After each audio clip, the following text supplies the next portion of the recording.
Saludos a todos aquellos oyentes que están, bueno, están en estas jornadas en el segundo simposio venezolano de la ciudad sustentable e inteligente. Como en algún momento, cuando ustedes vieron la presentación que hicimos, un adelanto en la entrevista que nos formula el ingeniero Cabareda, eh, nuestro tema de hoy va a relacionarse a un tema que es quizás un poquito disconforme frente a lo que es lo que se debate históricamente en este punto sobre ciudades sustentables o lo que es las nuevas tendencias. En este caso vamos a hablar sobre las nuevas tendencias del derecho urbanístico. Como ustedes saben, siempre hay una alusión directa que la idea de derecho urbanístico me indica la presencia de leyes, la presencia de algún reglamento o de una fuente normativa autorizado por el sistema constitucional de determinado país. Pues bien, todos nosotros ya la ley orgánica, creo que todos los que estamos aquí presentes ya conocemos de fondo la ley orgánica para la ordenación urbanística y la ley orgánica para la ordenación del territorio. Por cierto, esta última va a cumplir próximamente, en un par de años, los primeros 40 años de haber sido sancionada y publicada en Gaceta Municipal por allá por 1983 y la Ley Orgánica de Ordenación Urbanística de 1987. Todo se concibe desde el punto de vista clásico que la norma urbanística se plantea como un artículo, con capítulos, con algún mandato, lo que teóricamente llamamos norma monofuncional.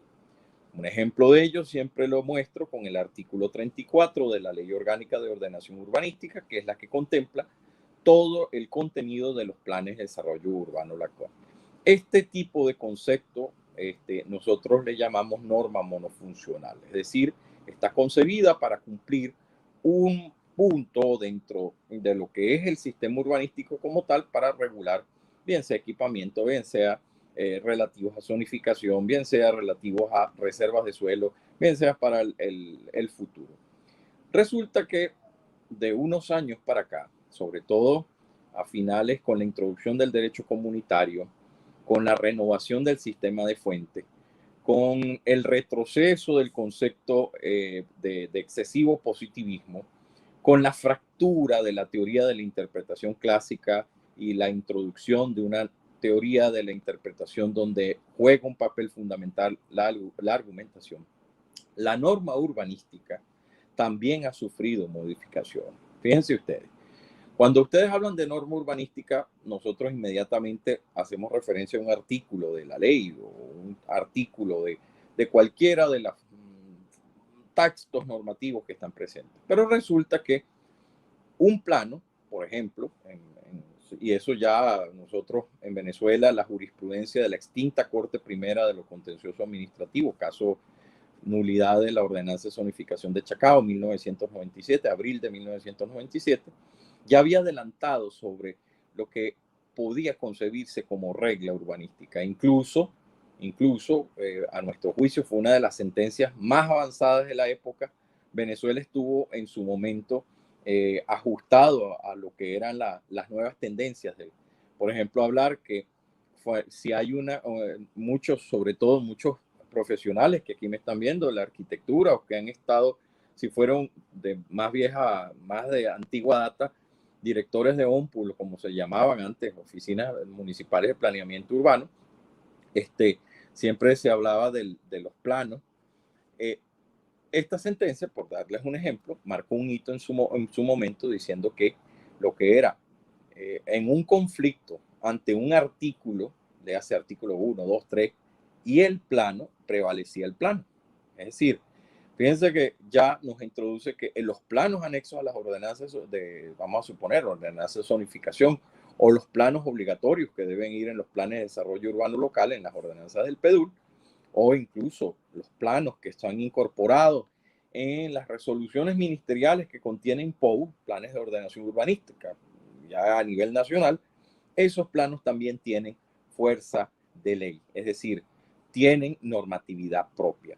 Es lo que llamamos nosotros reglas tridimensionales o reglas no clásicas que contienen un precepto de obligatorio cumplimiento. Ahora bien, esto me lleva a mí a entender, bueno, muy bien, doctor Urbina, nosotros queremos saber si es así, entonces las nuevas tendencias es solamente agarrar las ordenanzas y transformarlas en planos y darle un carácter normativo. No, no necesariamente.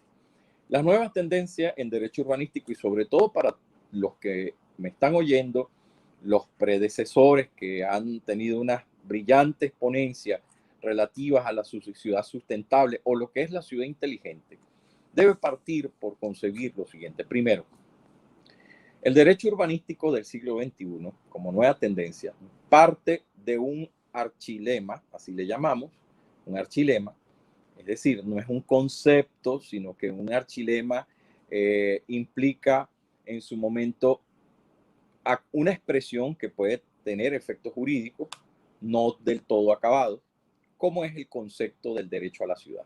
La primera gran tendencia del nuevo derecho urbanístico es que todas las construcciones, óigase bien, todas las construcciones, regulaciones, parten de ese gran núcleo conceptual llamado el derecho a la ciudad. Ahora bien, aquí hay que tener mucho cuidado. ¿Por qué? Porque muchos, cuando ustedes ven algunas ponencias, se ponen a hablar que el derecho a la ciudad me traen a colación aquella vieja construcción teórica que fue de verdad de avanzar en su momento de Henri Lefebvre sobre lo que es Le Droit à la Ville, aquel famoso libro escrito en los años 60, que es más que la presentación de un derecho, y creo que aquí quede, más que formular un catálogo de un derecho fundamental acabado, lo que quiso fue, más que todo, tratar de golpear el quietismo de la época, lo que llamaba el quietismo de la Carta de Atenas, esa ciudad de la década del 60 que estaba buscando otros pases de la modernidad en razón de que ya había superado ese concepto del Code Town. Ese concepto empezó a introducirse hasta el punto que hoy por hoy se habla de derecho a la ciudad. Pero hay que tener mucho cuidado con esta primera tendencia. Es decir, porque el derecho a la ciudad no es que un derecho tan equiparado como, por ejemplo, de forma errónea en el año 2014, el decreto ley de regularización del desarrollo socioeconómico de la patria, que ahí contempló el derecho a la ciudad como si fuera una prestación, lo que hizo fue más bien desfigurarlo. Y lo digo aquí con toda propiedad. La desfiguración del derecho a la ciudad. ¿Por qué? Porque el derecho a la ciudad, más que todo, es lo que llamamos un concepto o una construcción que conlleva una suerte de derechos, a pesar de que existe la Carta de los Derechos a la Ciudad y todas estas cartas globales que han sido aprobadas después de 2004, incluso los derechos fundamentales dentro de la ciudad. Tenemos que tener mucho cuidado porque lo que implica el derecho a la ciudad en un principio es el concepto de acceso a beneficios y ventajas que conlleva la vida urbana. Óigase bien, accesos y de los beneficios y ventajas que conllevan la vida urbana. No es un derecho de derechos como en algún momento se llegó a presentar, es decir, como diciendo, bueno, el derecho a la ciudad encierra todo, desde el derecho a la planificación hasta el derecho de uso de servicios públicos, hasta los derechos, por ejemplo, de última generación, que el año pasado lo estuvimos abordando, que eran los famosos derechos que trae consigo la implementación de una ciudad basada en inteligencia artificial. No, ese tipo de conceptos como no es un derecho, como les vuelvo a decir, de derechos, ¿ok? Sino simplemente un derecho de acceso a los beneficios y ventajas de la ciudad. Ahí los urbanistas, arquitectos, constructores y toda la suerte, si se quiere, del subsistema, por hecho, del subsistema normativo, no, del subsistema funcional, para darle un nombre, estaría, si quiere, obligado a cumplir dentro de sus roles. Por eso que hoy por hoy, fíjense, a nivel global, esa idea de un plan de desarrollo urbano local, como trae la ley del 87, que vuelvo a repetir, en su momento fue lo más pionero, en razón que la ley del 87 respondía a ese esquema estructural del derecho urbanístico estructural que venía de finales de la década de los 60. Ese concepto fue, y vuelvo a decir, Venezuela siempre estuvo a la saga, al frente en su momento en normativa urbanística. Voy a darle un ejemplo, 1954, La primera ordenanza técnica de zonificación aprobada en América Latina en el sentido técnico estructural como se conoce bajo el concepto de zoning fue la Ordenanza General de Caracas de los años 50, 54. Es decir, siempre hemos estado adelantados desde el punto de vista urbanístico. Y bueno, lo que les estaba comentando a nivel de jurisprudencia, 1997, solo 20 países a nivel global tenían la facultad de concebir la norma tridimensional desde el punto de vista de las sentencias de sus tribunales en el contencioso urbanístico, sin contar que muchos tribunales ejercían las facultades o una potestad de sustitución, es decir, cuando ocurrían silencios administrativos, es decir, no había un resultado ante una administración urbanística, pues los jueces terminaban otorgando constancia de variables de adecuación de variables urbanas fundamentales o bien constancia de terminación de obra que popularmente se le conoce como habitabilidad. Ahora bien, esta primera tendencia está enlazando en este momento al resto del planeta. ¿Por qué? Porque ustedes ven que están empezando a hablar de derecho a la ciudad. Incluso ha llegado a nuestro poder recientemente que la Asamblea Nacional está debatiendo una ley orgánica del derecho a la ciudad. El peligro que trae esto, y lo he dicho incluso con muchas opiniones, porque digo, bastante escribo para presentar en revistas científicas y obras. Hace 2 años, por cierto, en Guayana se hizo una presentación de mi libro Historia del Derecho Urbanístico en Venezuela, 1946-2019, donde explico todos los detalles. Mi preocupación que surge es que le están dando una connotación al derecho a la ciudad que no es. Por ejemplo, lo conciben como si fuera un derecho a la seguridad social. Yo tengo el derecho a la ciudad como que me den prestaciones obligatorias y resulta que el derecho a la ciudad no implica prestaciones obligatorias. O sea, yo no puedo exigirte, necesito que la alcaldía me otorgue agua porque eso es parte del derecho. No, el derecho al agua y a los servicios públicos es otro tipo de derechos fundamentales y tienen su canalización. Que tenga vinculación con el concepto del derecho a la ciudad, sí, sobre todo a la hora del derecho a la planificación. Por ejemplo, se está hablando de ciudades inteligentes, muy bien, pero yo tengo que afirmar aquí que con la normatividad existente en Venezuela no se podría implementar técnicamente una ciudad inteligente. Tendríamos que realizar una transición del concepto que me trae la Ley Orgánica de Ordenación Urbanística para un concepto totalmente nuevo. Hasta el punto que pudiéramos decir, si yo voy a regular aspectos, por ejemplo, relativos a la ciudad inteligente y no tengo la concepción de cómo incorporarlo dentro del sistema que trae de planes, que trae la ley orgánica, poco lo que va a haber es problemas y sobre todo nulidades posteriores. Entonces, mi advertencia, dado que este simposio lo que busca es articular, creo que es importante acercarnos con nuevas tendencias. Las dos son 3 grandes tendencias en materia de derecho urbanístico. Las otras 2 sí son, si se quiere, un poco más flexibles, como es, por ejemplo, el concepto de nueva regla urbanística. Cuando hablamos de plurifuncionalidad, fíjense que yo les decía hace rato que hay que acabar con los grandes, no es que hay que acabar, ese concepto del PEDUL que contempla todos los, del artículo 34, que en una sola norma me contemple todo lo que es la ciudad, pues eso poco a poco se va vaciando.